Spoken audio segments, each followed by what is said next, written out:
All right, welcome to. Damn it! Did it again.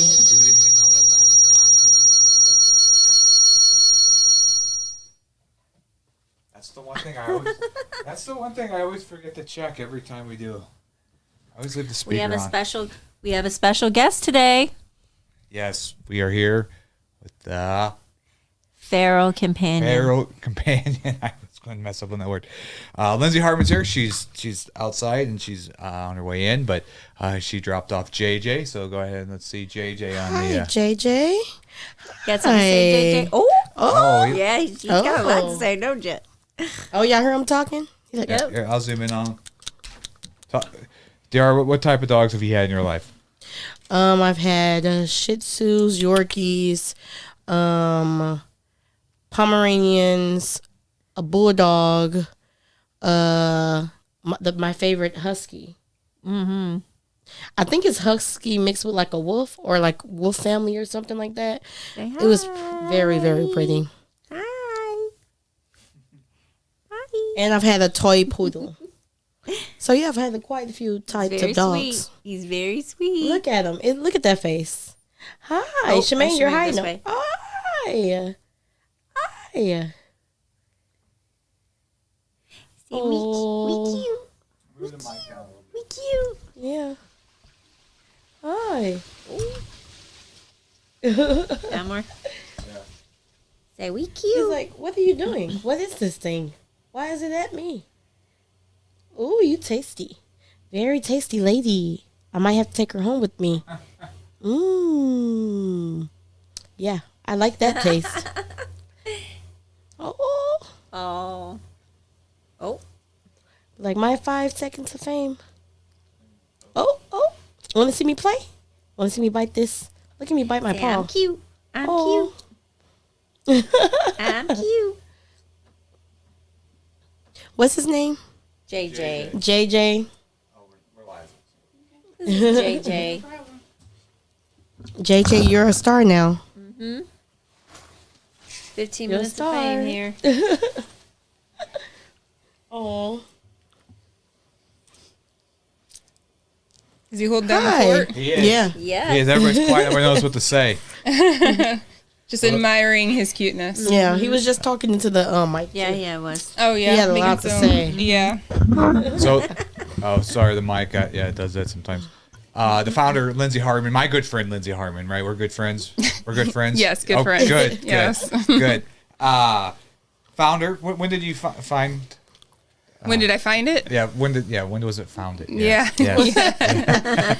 So June of 2015 is when I applied for the license. So you have to fill out your 501c3 paperwork, send it to Jeff City, and then just hope for the best on the time frame that it comes back. Were you So- working at a place before, like another nonprofit, or how did you know how to start a nonprofit? Because a lot of people out there probably it's a lot of red tape to start a nonprofit. Right. I mean, I had worked for a different animal rescue, but as far as applying for my own, I did it independently. I didn't depend on them and ask them the process. I just did it on my You own. did your research and did it. Yeah. When did you fall in love with dogs? Like, what was your first dog that you had? My first dog was a Cocker Spaniel, and it's Lady, and it was I got one when I was 8 years old on my birthday. That was my first dog. Oh. My first actual dog was a little mutt named Lexi, after Lexi Lawless. And we got her from an animal shelter out in St. Charles. She was some type of little Manchester Terrier looking thing. How old were you when you were? Oh, I was, let's see, my brother was, I don't know, 12, something like that. Dara, what was your first dog? When was my first dog? Yeah, like how old were you? What type of dog? Oh, my first dog was actually the Husky, and I think they said he was mixed with some type of wolf family. Mm-hmm. I don't know if that's a thing, but yeah. And I think I was like 12, 10, like 11, 12. JJ's gonna JJ's a party Yeah. animal. Yeah, he's hyper. moving. He's like Keenan. moving. I call him Keenan because he can't sit still. Is Keenan looking for a puppy? Yeah, Keep really. up with him. I don't know. Keenan yeah, needs Keenan a would be friend. Keenan would be able to keep up with the puppy. Shemaine, what was your first JJ's getting a dog? little wiggly. I had a Yorkshire Terrier, and I got her when I was in second grade. And it was around Christmas time, so her name was actually Holly, but we changed it to Muffin. And yeah, she actually was born with a hole in her heart, and my dad was a veterinarian, and his specialty was hearts. So we actually got her free, and she wasn't supposed to live very long, but she lived, I think she was 12 years old. Wow. Yeah. Wow. Oh, wow. Yeah, she was so sweet. And so we got your website pulled up here on the Facebook page. Okay, great. So how many other dogs are JJ's available for adoption, right? He is. He still needs to be get his shots and be neutered, but he is available for applications. And how many other dogs are available for application? Well, we have around like 54 dogs in the system. Most of them that are available that are adults are on the website. Puppies, it's better to go to the Facebook page just because puppies get adopted so quickly. I don't even have time to get to the website to update it in order to actually, like, they're adopted before I can even upload them. So, what is the adoption process like? Is it really like cutthroat? I wouldn't say it's cutthroat. I'm realistic, you know. Do they ask for your credit score? Because if I'd be, No, not that. But we do ask if you have a job, you know, because you know, it's good to be able to pay for your dog food and the vetting and all that. But we have people fill out an application on there. Restless. We just ask about you know, just generic things about your house and your family and everything. Just make sure the pet would be a good fit. So, do you have a fenced yard? Do you not? I'm okay if they don't have a fenced yard for certain dogs. Yeah. Some organizations automatically nix you and are cutthroat if you don't have a fenced yard. What? Or if you don't have a 6-foot fenced yard. But it just depends on the situation, you know. You know, with kids, there's certain dogs that are going to be okay with kids, certain ones that aren't. People who are retired and work from home, you know, that's a different dog than somebody who's real active, you know, or has to go to work every day in their home, you know, who doesn't mind being in a kennel or being in the house by themselves.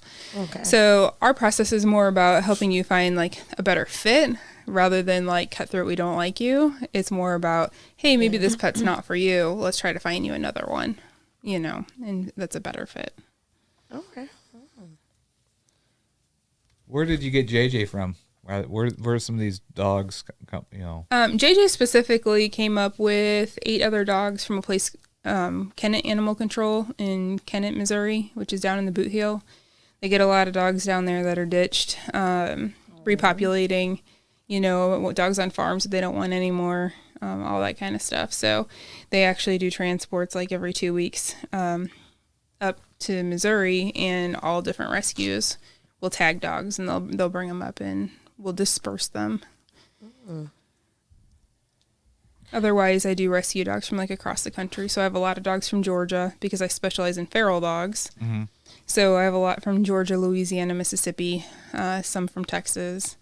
Of course, some from rescues locally, you know, but I do get a whole lot from kind of those southeastern states. And the definition of feral, because I'm dumb and I don't know. So feral is a dog that doesn't have like human interaction, hasn't interacted with people, or maybe has known like people exist but not in a positive way. So most of them when they come are either petrified of me or try to bite me, you know, because they're scared. So they're fearful, aggressive when they come in. Good. Yeah, well, he's a baby. So I do have foster parents that can't handle. I mean, you have to be a certain person in order to foster a feral dog. You need extensive patience, you know, and then a proper house for it.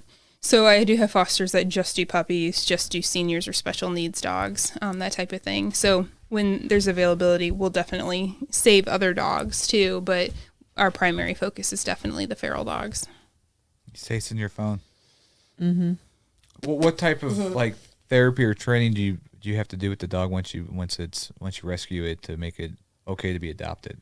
Well, I assess them first before anybody else gets near them, any volunteers or anything, to see what I can do, you know, see what it takes for them to want to bite, you know, to know what I'm working with. So it really just depends on the dog. You know, if they're trying to bite me, the first step is get to be able to walk by them without them trying to bite me. You know, it's a slow process. You know, that's like step number one. Make sure you catch them. Get them to take treats from you. You know, get them to want to see you when you walk in.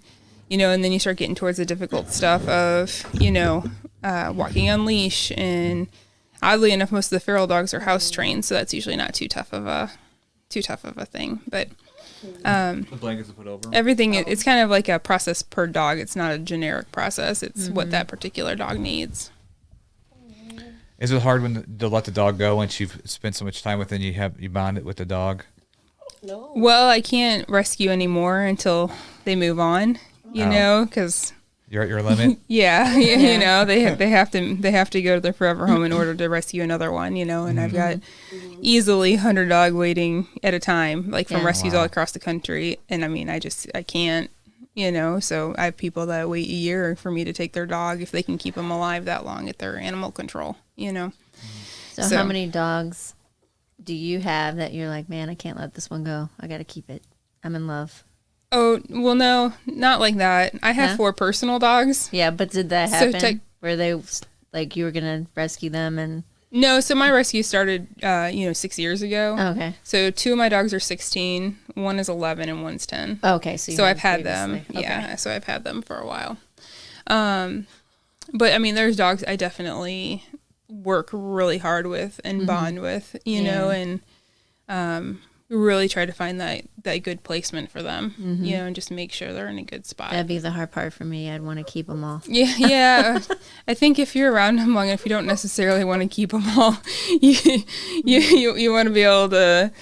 You end up stepping on them. Yeah, there's too many around you. You know. I definitely prefer more of the older dogs, the seniors that are a little bit more laid back. That don't have ADD. So after after working hard with dogs, kind of like all day, you just kind of want the chill ones to snuggle with. Kind of like it reminds me of the movie Funny Farm. Remember the dog, and he like has to take his tail and take it, move it out of the fire. He's just like laying there. Yeah. Haven't seen the movie in a long time. My cousin Chris and Katie are watching. This dog's coming over, so we're heading on over to your house. They looking for a dog? So she needs a friend. She's about to have a baby. I know. Baby needs a friend. Right. Yeah. Grow up together. Yeah. JJ and Sushi. Yeah. Oh, Sushi. Yeah. Sushi needs a friend. Sushi needs some energy, so JJ will give her a run for the money. Is she a girl, boy? You didn't look. You didn't look. No, and then I thought about the name. I'm like, seems like a girl boy name. Oh, hi. My cat's never seen a dog. Oh, Really? Nope. Not even at, like the vet? Did you find the cat? Yeah. Can you bring the cat down? I don't know if that'd be a good idea. That Well, was it's not going to do anything. He'd probably, poof up. Ow. so maybe. So is the blanket like the comfort for it, or? No, it's just so you guys don't get scratched up because puppies have sharp nails. Yeah, JJ does have some sharp nails. Puppies have sharp nails, sharp teeth, you know, so it's And JJ's teething. really just for you guys. We're not teething yet. We're still too young for that. He's just trying to chew on everything. Yeah, that's just being a puppy. Yep. Again, part of that whole liking senior dogs thing. Right. Can when we I keep had it, please? Oh. Yeah, you gotta help take care of it. when I had need a a studio dog. my dog, Yeah. Mascot. she chewed up. She wasn't real bad. She chewed up some shoes of mine, and she'd take my socks and my underwear, and she'd think it was funny, and she'd prance around with them, like, "Mom, look, I got your sock, got your underwear," and she'd be like, go like that, and it would like a game. Like I'd try to take it from her, and then she'd run from me. Sure. But she was not too bad about. They chewing get into stuff stuff for sure. I once made an art piece of all the shoes that my dogs had chewed up, and it was an $1,800 art piece, worth nothing to anyone. Oh wow! But it was $1,800 to me. Oh my God, that's all. With all my heels that they had chewed up the heels on. I probably would have cried. Oh, you get mad about certain pairs. Certain ones you can kind of brush off, but other ones not so much. Right. And it's always the expensive pair, the Always. leather or whatever. Yep. Always their favorite. So the application process, sometimes it matters if they have a fenced-in yard. They have to have a job. What's some other? But they things? don't have to have a fenced-in yard. It They depends don't. on the It dog. does. Yeah, that's Right. depending on the dog, right? For Right. fenced in. Okay, and then what's some other things if people are interested in adopting? What should they prep for if they want to have a dog? What's like things to prep before you have a dog in your house? I mean, I guess the biggest thing is seeing if their schedule allows to take care of them. You know, you don't want to take a puppy home and work a 10-hour day. So that puppy's not going to get house trained. Right. It could get bladder infections or something like that from trying to hold it.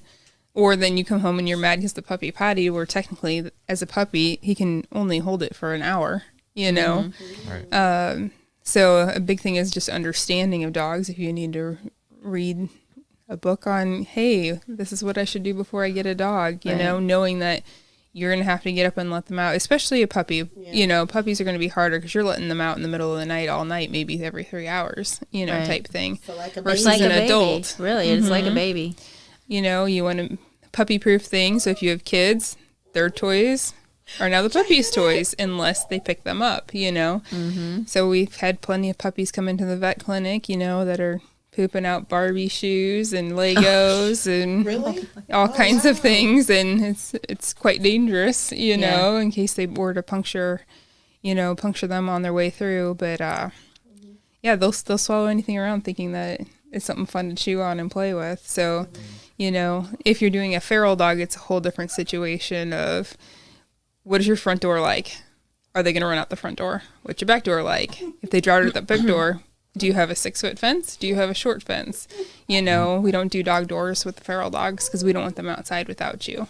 Do you have a kid that's going to stand there and yell hi to his friend across the street and leave the door dangling open and the dog's going to run out? You know, so we go through kind of a whole, when it's the feral dogs, Yeah. Yeah. you know, I basically have them with COVID, especially send a video of their house versus going to visit it and be like, okay, these are all the things I saw that are a potential issue, you know, and how are we going to prevent an issue from happening in the future, you know, make it, the adoption successful for the people and the dog, you know, it works for both. Would you say feral dogs are good with children, or you would rather have, you know? Depends on the dog. I've got a lot of them that Yeah. are in homes with children. Yeah. Okay. So it really just depends on the dog, you know, just like some people are like children and some don't, you know, like some dogs like children and some don't. Some people like children, know? some people don't. Don't. Right. I mean,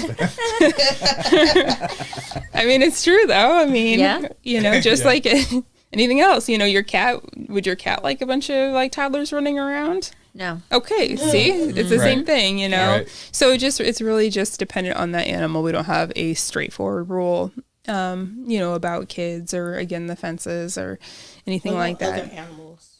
Yeah, so typically feral dogs love other dogs. Rare cases do I get one that's like, I can be independent. I don't need a dog friend.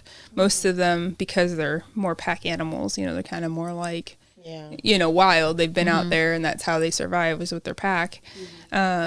They really do depend on that social dog for the cues of like, oh, this is what we do. Oh, we go over here and get a treat. Oh, it's time for bed. Oh, it's time to potty. And they just kind of follow that social dog around, which makes it a lot easier on the owners, gives the dog a friend. And the most people like that the feral dogs, they don't jump on you.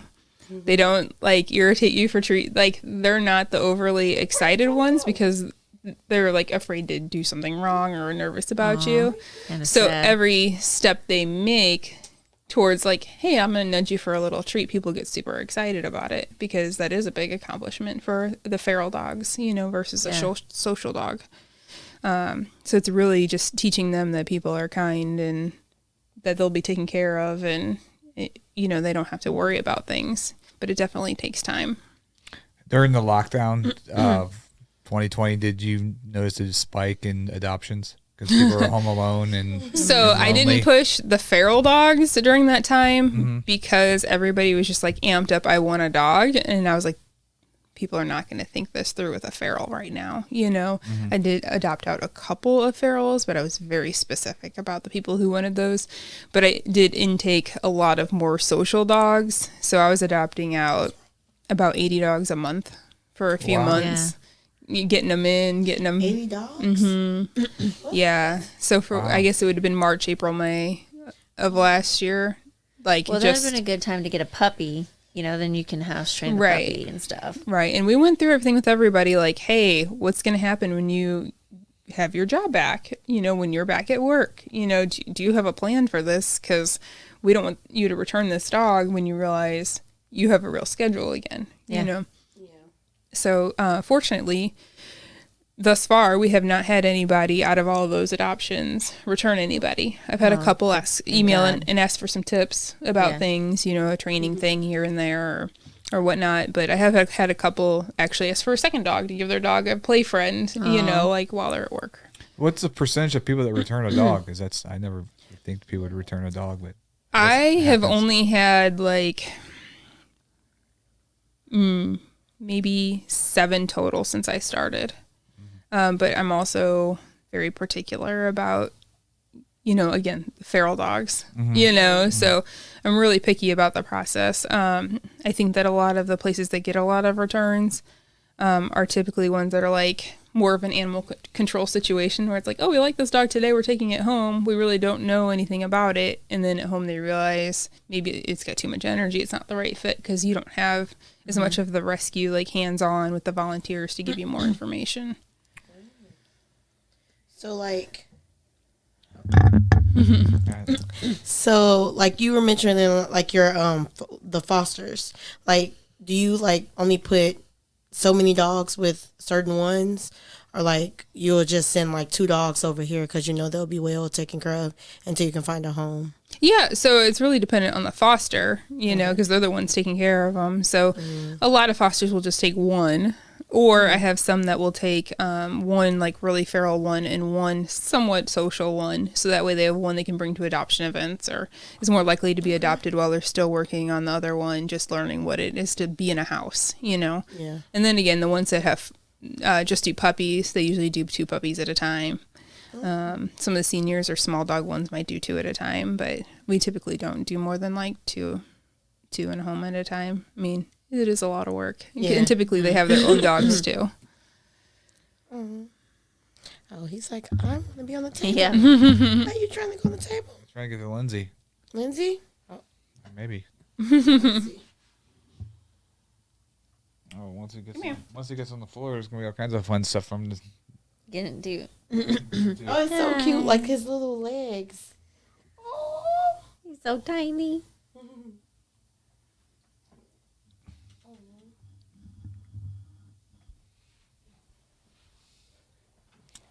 We're all in silence because we're all just at all Enamored. with the dog, enamored by the dog here. I know it's been a while since I've had a puppy, so I'm like, I know, me too. My dog is just old and just goes to sleep everywhere. So it's just do you do trade-ins? Yes. Just kidding. No. You are not trade my cat in. Ah, dang it. We wouldn't get anything for your cat though. I'm just kidding. What? I'm just joking. Okay. So do you have any that are just yours, or you just keep them all until you adopt them? Yeah, I have 4.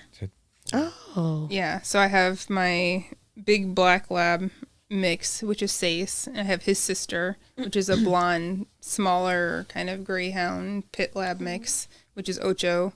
And then I have a Staffordshire Terrier Catahoula mix, which is Azores, and a Brittany Spaniel Shepherd mix, which is Scarfy Scarf. Oh, wow. So did they already have names, or did you rename them? I tried to actually rename Sace and Ocho multiple times because I had fostered them first. Mm-hmm. Every time I yelled at them, I went back to Sace and Ocho.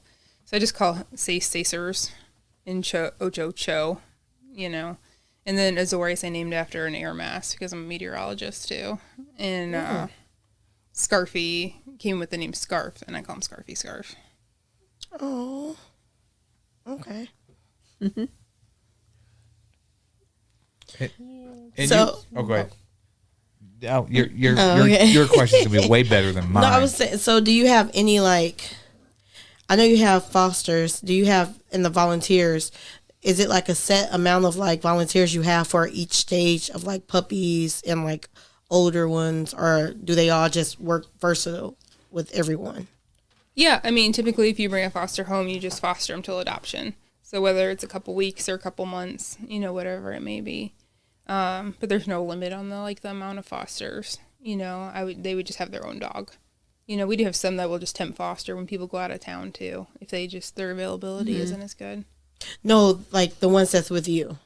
Oh, so Do the volunteers that come in and help you? Yeah, they'll come. Do they on be like, certain nights oh. of the week and help with the shift and stuff too. Yeah, help them socialize. So they're versatile. They work with all of them and not just like, oh, I'm good with the puppies or I'm good with. No, the one, if older you're coming ones. like to the temporary shelter that we have, you're working with like the ferals for the most part. Okay. Yeah. So right now I just have a handful of people willing to do that.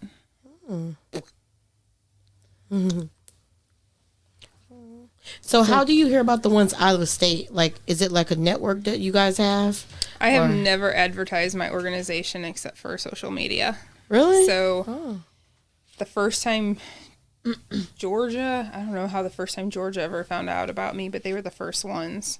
And after they did, every other place in Georgia found out, which then everybody in Mississippi found out. And then in Texas found out. And then I started just getting tagged because then people knew my name and my organization because there's not like organizations for feral dogs. Rescues will take them or take them not knowing, but they're not specifically for that. There's one other one I heard of up north, and I think they had to disband for some reason. But there's no other ones that do just feral dogs. So what's the furthest you've driven to get a dog? So I don't actually drive to get them. Usually I've set up my own like personal transport system. So basically you make friends in every state. So that way when they come through, the first time they do the transport, I try to send them a t-shirt or something. And then as they come through, I have somebody from Georgia will drive 2 hours, somebody from Georgia will drive 2 hours, then somebody in like Tennessee will drive 2 hours. That's pretty cool. So they'll stop All the way to every here? 2 to 3 hours until they get here. So there's just people that meet at Walmart parking lot And or trade. Okay, I'll take the dog, and then they drive the next. Yep, few they just move the crate to wow. the next car and move. So that's how we operated everything like independently. And then over the years, I found out like there's actually like transport groups, and I was like, oh, well, we did it all on our own. But that's fine, because anytime I've tried to use the transport groups, they actually get mad at me because they want to take the dogs out for potty breaks. You can't take a feral dog out of a crate. No matter how long it's in there. Oh, you can't? No, because it's going to either bite you or run away. Oh, yeah. You know? So they can't come out of the crate for potty breaks. Now, for Georgia, typically that's only a 7.5 hour ride. Okay. There was some that came up from Texas, and that was a 14-hour ride. And I had a lot of people yelling at me online saying how I was abusing animals and stuff. And I said, well, here's the situation. They die tomorrow. So they can ride 14 hours, and I'll take care of them the rest of their life, make sure they get a home, or they die tomorrow. Yeah. So, which is better. Right. And people were still upset. The Karens of the world. They were still upset about the dog being in a crate for 14 hours, even though it would have just died. Yeah. You know. So, I've had a couple organizations like Pilot for Paws, or they helped me bring up some from Texas before, where I had some people from Texas drove them to Oklahoma. A guy in Oklahoma, a pilot, flew him to like halfway to Springfield, and then another pilot flew him to Springfield, Missouri. So then I drove to Springfield to get him. Oh, wow. So they'll try to make the trip a little bit shorter for the guys, on those long ones. But it's a lot of arrange flights and people, and you hope they show up and don't decide they have other plans that day. And I had somebody decide that they weren't going to drive the full. I did have somebody drop out once, in like Texarkana, Texas, and it was like it's literally like a rural Texas area. So the guy who was doing the one before drove like an extra like 4 hours. And I sent him, his name was Bob. And I was like, Bob, what do you want? Like, I will send you whatever you want. Like, if you could please, do this. Because I was like, I don't have any choice. Like, I don't have no options. We're in the middle of a transport and somebody bailed. So yeah, that's very thankful for him for making sure that that went through. But yeah, so typically I don't have to drive, but use the transport system. Yeah. So then you have a lot of people donate food and all those kinds Yeah, of... people will reach out and donate supplies. Yeah. You know, so, we can always use food, crates, beds, old, like, sheets and blankets people don't want anymore. Like, so when people clean out their house and do spring cleaning, we're like, please drop off your stuff because we'll use it for these guys. They don't care if it's used, you know. Right. Any kind of pillows and peanut butter is always good, you know. Dog toys. Braunschweiger, Yeah. you know. Yeah, dog toys, all that kind of stuff. You know, all that stuff's good. Leashes, I eat collars, you know. sweaters. Because we have a lot of money that goes towards medical bills, you know, to make sure that everybody has their shots, that they're spay and neutered. We get a lot of heartworm positive dogs, which occurs from them getting bit by a mosquito, an infected mosquito. So think about Missouri or down south, how many mosquitoes there are. Right. Everybody's heartworm positive. So I currently have 5 dogs that are heartworm positive, and that's about $1,200 a treatment. And how do you raise money for the nonprofit? You said golf? Golf, yeah. So I did my golf fundraiser in June this past. So we typically always do it right before summer. We do the golf one. It's called Fairways for Ferals. So we do a fun tournament for that with dinner and all kinds of prizes and fun things. Currently, I'm selling baseball tickets for the October 2nd game. It's a Cards-Cubs game because both of them are doing so great. Unfortunately, some years those have sold quite better than this year. Right. But it is for the dogs. So this year they gave us Big Mac Land. So we're selling tickets. They're $50 a piece, normally like $90. So we're doing that as a fundraiser right now. And then hopefully we'll have our trivia night set up soon. We've been having some difficulty with COVID about getting a hall because they are being pretty picky about that, you know, understandably, but it's made things difficult for doing our normal trivia night that we do, which are, you know, our 3 bigger fundraisers. But we do little ones or things for Christmas. We do like Christmas trees with ornaments with the pet's picture and what they need or what toys they like or something like that. You ever do like a picture with Santa or whatever? We haven't done that one yet. We have had, you know, like Petco does it and then they'll donate the money to us. Okay. Like, so they'll do a picture of Santa Day and it's like, oh, Feral Companion gets it, you know, this day. So we'll have a lot of organizations do that. Airedale Antics always does nail cutting, like nail trims, and they'll donate for this month is for us for September. So there's other organizations that do little, you know, things like that and donate it toward the dogs. And then we just do our online fundraising too. And you can go to the website and do donations. Yeah, you can do them on Facebook or the website. Yep, either one. There's donate buttons on both of them. And then I'm just looking at these pictures of all the other dogs. Yeah. Do you have that set up on Facebook? Sick. Like, you know, like when your birthday pops up and you can choose like an organization. Yeah, we have people that choose us all the time. Oh, what kind of dog is that? He's a little shepherd mix. He's not doing very well. He's very sick. So I've got him going with some fluids and antibiotics and some other stuff right now at the shelter. So when I'm done here, I'm going to be going back to check on him and see his status. He actually came in with JJ. He was supposed to be here tonight, but while I was gone on my flash trip to Utah to deliver a dog to his home, he got sick while I wasn't here. So I wasn't able to treat him right away. So he's feeling a little crummy. And Dean. Yep, Dean's available. Dean does have a limp. He had a little hip injury that is like halfway healed. So what we're doing is monitoring it for a month, see if it heals on its own. And if not, then we just got to take a little broken piece of bone out of his hip and then he'll be all set. But he can be adopted. We would just cover the surgery. Dean looks like one of my dogs I used to have. He used to hump blankets. That's Carter. He's the what? He used to hump blankets. Oh. That's Ernie. Oh. We had a Bert and an Ernie. Bert got adopted, but that's Ernie. So he's still looking for his home. Like the dog from As Good as It Gets. I saw this dog earlier, Nellie. Yeah. I love this picture right here. Yeah, that was her very first picture that they sent me from Animal Control. I know, it's so sad. Yeah, Nellie actually just got adopted this past weekend. Oh, good. So she lives in Illinois and has a little girl that chases her around everywhere. Oh, yeah. Yay. I love those happy ending stories. That's Lyndon. He's a handsome dude. He came in the last shipment of dogs. Probably like a Great Dane pit mix of sorts. He's a handsome guy. He's been really good with all the feral dogs. It looks like he's just. And there's my 4 dogs. Those are my four personal ones. They're all big. Yeah, yes. So they, I don't have little. Do they sleep? Do they try to sleep in bed with little you? dog. Huh? I'm not a little dog person. Do they try to get in your bed and sleep with you?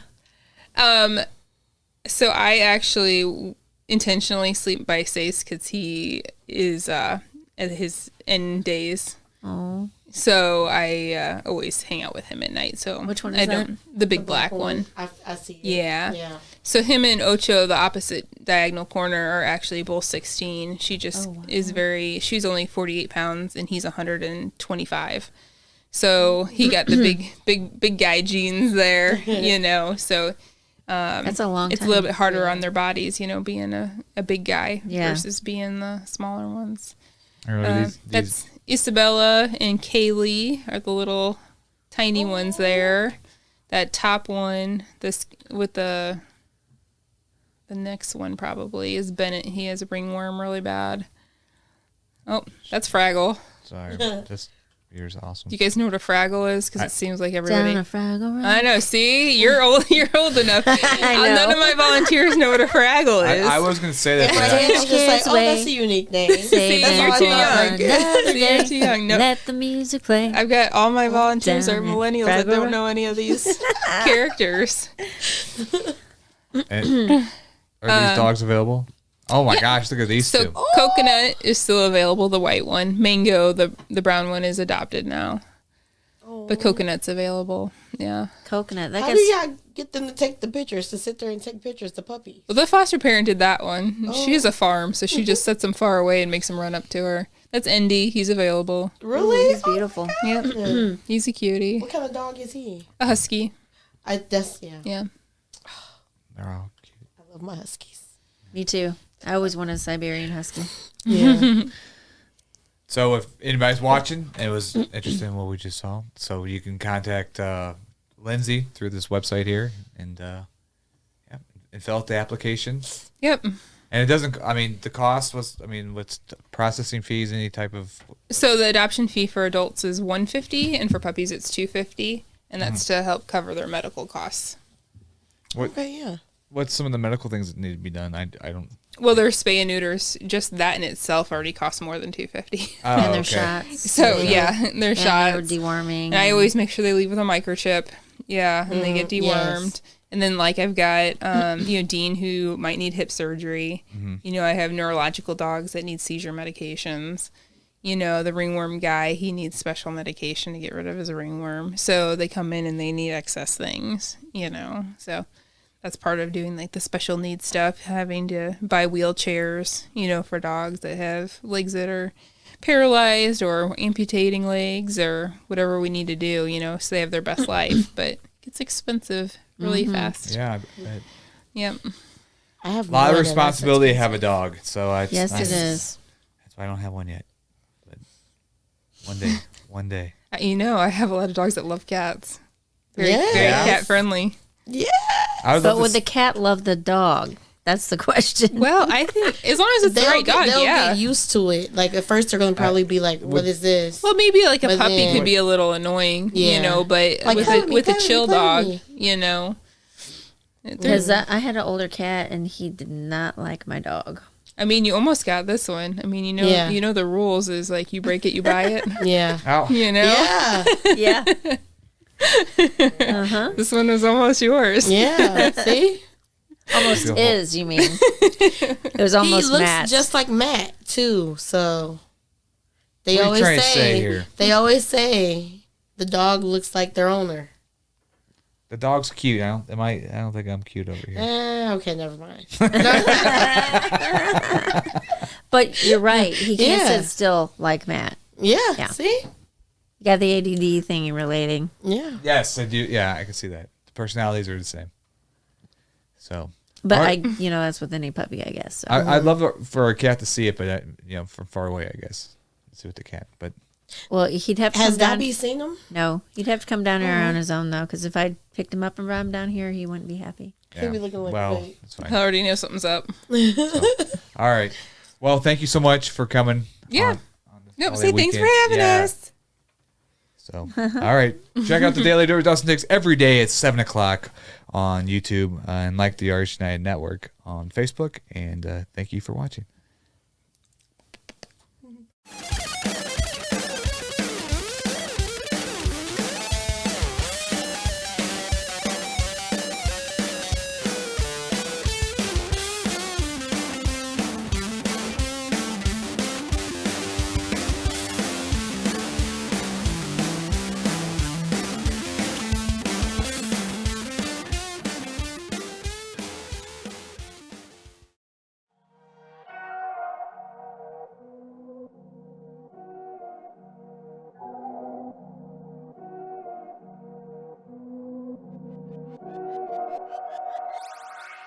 Go dummy, go beast on them. I go beast. Go deep, I OD on them. Apply pressure, put heat on them. Put that 500 degrees on them. Countdown, levitate. Going up, elevate. Watch me demonstrate. On time, never late. I grind, celebrate. No pump, fake, hesitate. I've been scoring every day.